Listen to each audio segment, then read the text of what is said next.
你有冇諗過點解四哥謝賢離世之後89歲嘅遺產大局入面，同庭鬆復合10幾年嘅王菲居然一分錢都拿唔到？答案好簡單，就喺嗰份遺產協議入面，四哥一個仙都冇留俾王菲，反而為咗張柏芝同2個孫立咗一道不可搖動嘅終極保護令。外面好多八卦雜仔亂咁噏，話咩偏心，話咩唔中意新抱，全部都係斷估冇痛苦。真相係呢一份遺產分配隱藏住謝家3代富貴嘅祖款、風水同命格大局，完全係一個極高嘅玄學操作。要睇通呢個局，首先要拆解王菲嘅天仙命格。王菲係1969幾酉年出世，呢個年頭出嘅女仔，八字帶強勁嘅食神吐秀同華蓋星。你睇佢個樣，額頭飽滿，頸骨高挺，有肉包鼻梁直而挺，呢啲都係大富大貴嘅特徵。但最關鍵係佢對眼眼神清冷，目大孤高，呢啲就係典型嘅仙氣命。佢自己本身就係一個巨大嘅財體，追求嘅係精神上嘅超脫，對世俗嘅財產爭奪根本零興趣。你幾時見過王菲同人爭產？佢係活喺雲端嘅人，唔會為咗啲濕濕碎碎嘅錢搞到成身腥。再講廷好同王菲呢一 pair，佢哋係合命合靈魂，但絕對唔合財富。2個人係極度清高嘅獨立靈魂，純粹嘅愛情同靈魂伴侶。呢種極層喺玄學上係最忌淺啲浸除。你試諗下，如果四哥夾硬將謝家祖業或者遺產分一筆俾王菲，喺風水上就叫財富外泄，斷絕後續，反而會大破謝家風水。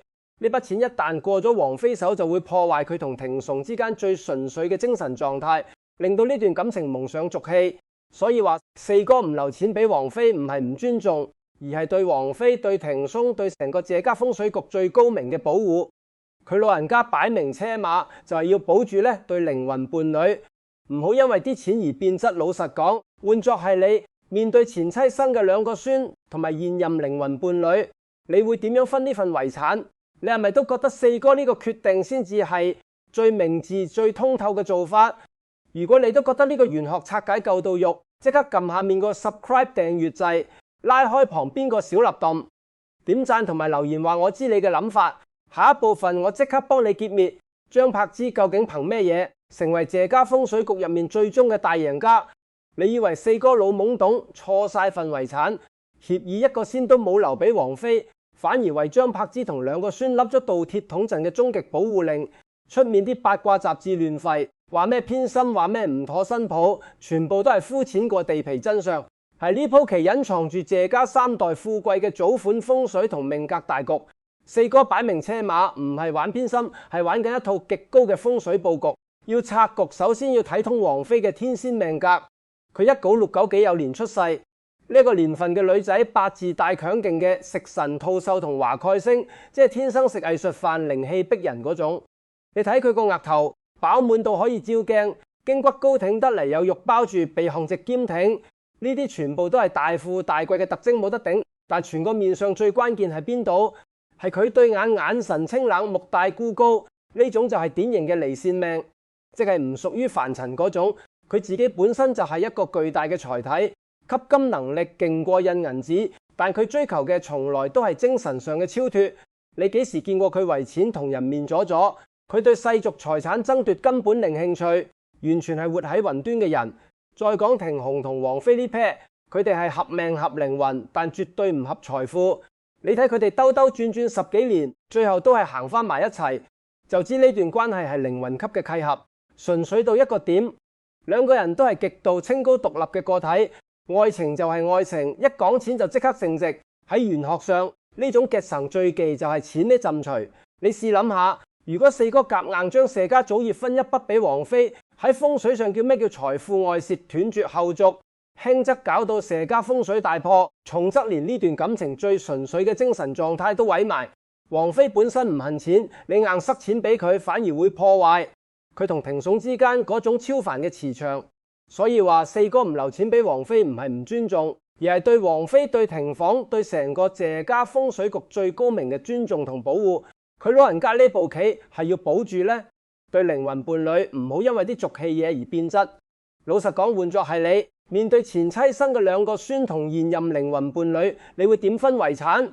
係咪覺得四哥呢個決定先至係最明智、最通透？如果你都覺得呢個玄學拆解夠到肉夠通透，即刻撳下面個 subscribe 訂閱掣，再拉開旁邊個小入燈，點讚同留言話我知你嘅諗法。下一部分我即刻爆料，張柏芝究竟憑咩嘢成為謝家風水局嘅最終受益者？講完王菲同庭送嗰 part，我哋再將個鏡頭拉遠少少，睇下成個謝家嘅龍脈源頭番禺祖墳嘅風水局，你就會明四哥呢步棋唔止係分錢咁簡單，而係喺度挽救緊成個家族嘅氣運。謝家祖墳撞正一個水聚天心順流延萬局，呢個局嘅特性水為財，但同時主桃花變動。你睇下四哥一生風流，庭生又係桃花命，就知呢個水局有幾應驗。但呢種水局有個大忌，就係最怕中途斷流，水流得太急，財嚟得快，去得快。一旦斷咗，成個家族就會急速沒落。所以四哥今次設立嘅信託基金，就等同喺呢條急流中間起咗個水怪，將啲水聚晒成一個塘，等財氣唔會一東千里，而係慢慢沉漸積蓄，留俾兩個孫慢慢用。呢個就係點解佢唔一次過分晒啲身家，而要用信託慢慢放水嘅玄機。再講下89歲呢個數字唔係老咗，求其揀個歲數嚟立圍廊嘅。八卦數入面8屬土9屬火，呢個叫火土相生嘅格局。謝家水局嘅財富太虛浮，成日要面對桃花同變動嘅衝擊。四哥揀喺89歲呢個火土關口嚟固化遺產，就係要用火土嘅熱力同重量，將謝家原本漂浮不定嘅水局財富精乾啲濕氣，再凝固成實實在在嘅實業同資本。你而家明未？佢老人家連自己幾歲走、幾歲立契都計到盡，呢啲就係豪門風水嘅終極計算。講到呢度，你可能會問風水法事呢，使唔使開壇作法？我話你知，四哥今次玩嘅係一種以法代符、以藥代咒嘅現代風水創新。傳統風水要靠師傅畫符、起壇癲咒去鎮住個局，但現代豪門邊有咁兒戲？四哥直接將古老嘅風水智慧融入現代法律文件，用信託契約代替王子符咒，用律師樓代替神壇，用公證章代替法印。佢將謝家嘅財運鎖喺一份份法律文件入面，比任何符咒都更堅固、更長久。坦白講，四哥絕對係一個被演藝事宜耽誤嘅頂級風水佈局師。佢嘅前瞻性已經超越咗好多所謂嘅風水大師，所以話呢個結局係完美嘅陰陽平衡，各得其所。王菲得到嘅係純粹嘅愛同靈魂自由，冇俾世俗錢財玷污；張柏芝得到嘅係實質嘅經濟保障同作為謝家下後有嘅終極尊重。兩個孫得到嘅係一個無憂無慮、資金充裕嘅未來，可以專心讀書做人；而庭勝得到嘅係最寶貴嘅自由同事業空間，唔使孭住家族財產嘅重擔。四哥自己就用呢份圍廊，為自己風流倜儻嘅一生畫上一個圓滿嘅句號。人生如戲，命理有常。四哥呢個天道風水局包含咗深刻嘅人情世故同玄學智慧，唔單止保住謝家3代富貴，更保住咗一家和硬。如果睇到呢度，你覺得幫到你睇清豪門風水同命理嘅奧妙，請即刻按下面個 subscribe 訂閱 like， 點亮埋個小林爽，全部通知再 like 讚，好同 share 分享出去。我係你嘅風水味道，下期影片我會繼續帶大家拆解更多香港頂級豪門嘅風水秘密，揭開更多你唔知道嘅豪門命理內幕。我哋下一集再見。不過講真，好多觀眾睇到呢度都可能仲有個最大嘅疑問未解開，點解四哥對張柏芝咁狠心？當年離婚嗰陣冇留低啲乜嘢，反而等到自己走咗先至用信託基金嚟保護佢同兩個孫。呢個問題就要從張柏芝本身嘅命格講起，你先會明四哥呢鋪棋嘅深層意義。張柏芝1980年庚申年出世，庚申係乜嘢？係刀劍金，係白虎星入命。呢種命格嘅女人，性格剛烈，行動力超強，但同時一生都容易招惹是非同官非。你睇翻佢出道以嚟，蒲照門離婚官司同向太嘅合約糾紛，全部都係白虎星發威嘅表現。但白虎星同時有個好大嘅好處，就係食傷生財，即係佢自己本身有極強嘅賺錢能力，唔需要靠男人養。不過呢種命格有個致命傷，就係官殺混雜，感情路上波折重重，好難有穩定嘅歸宿。四哥作為一個睇通睇透嘅風水佈局師，佢好清楚張柏芝嘅命格係一把雙面刃。如果直接將大筆現金交到佢手上，白虎星嘅衝動特性會令佢好快就將啲錢散晒，甚至引嚟更多是非爭奪。但四哥選擇用信託基金嘅方式，每個月定時定額供養佢同兩個孫，呢個就係風水上嘅食壽壽生財，將白虎星嘅煞氣轉化為穩定嘅財源，等張柏芝唔使為錢奔波，同時又唔會因為突然擁有大筆財富而招致禍患。你話呢種安排係咪高明過直接俾錢100倍？再講兩個孫嘅命格，謝震田同謝震南兩個都係喺2007丁亥年同2001庚寅年出世。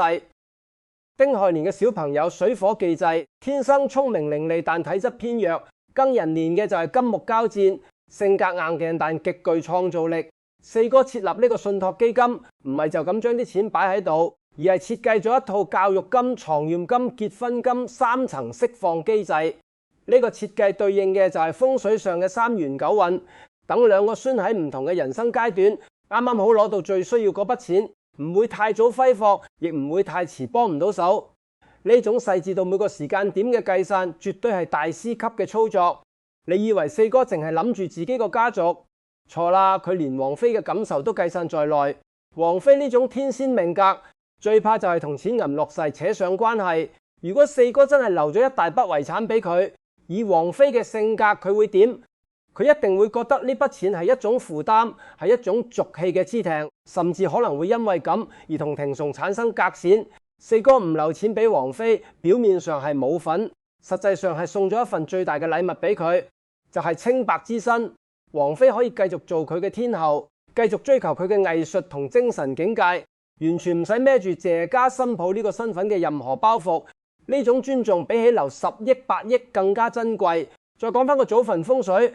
謝家番禺祖墳嗰個水聚天心局，其實仲有個隱藏嘅細節。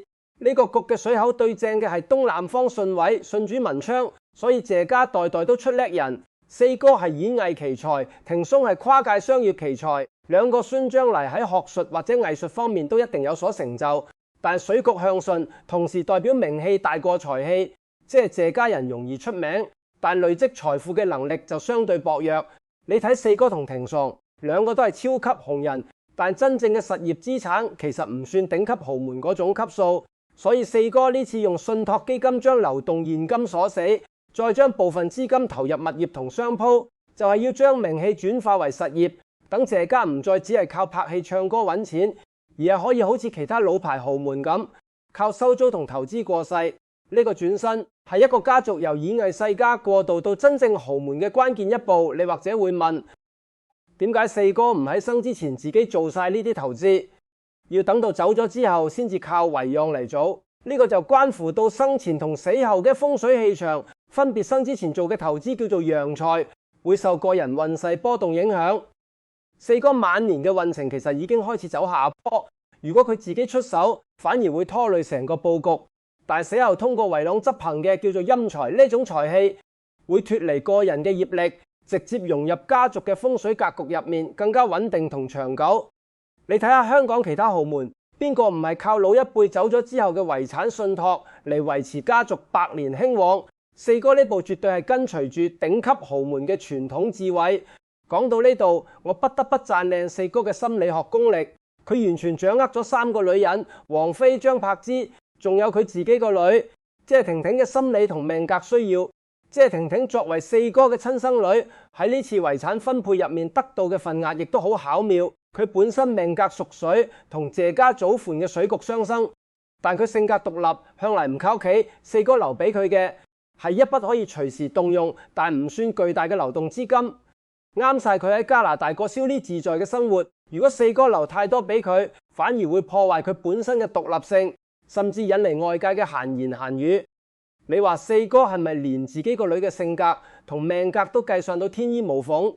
而家再回頭睇成個佈局，你會發現四哥根本唔係一個普通嘅老藝人，佢係一個深諳天道命理風水法律同心理學嘅綜合大師。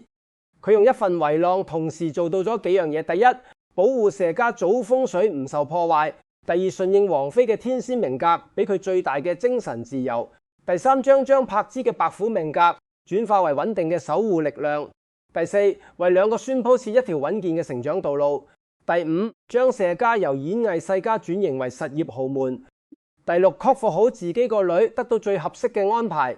呢6步棋每一步都係環環相扣，缺一不可。你可能會話：喂，師傅，你講到四哥咁神，佢又唔係風水師，點解會識得咁多嘢？呢個就係豪門嘅底辣啦。你估四哥幾十年嚟身邊冇風水師傅跟出跟入咩？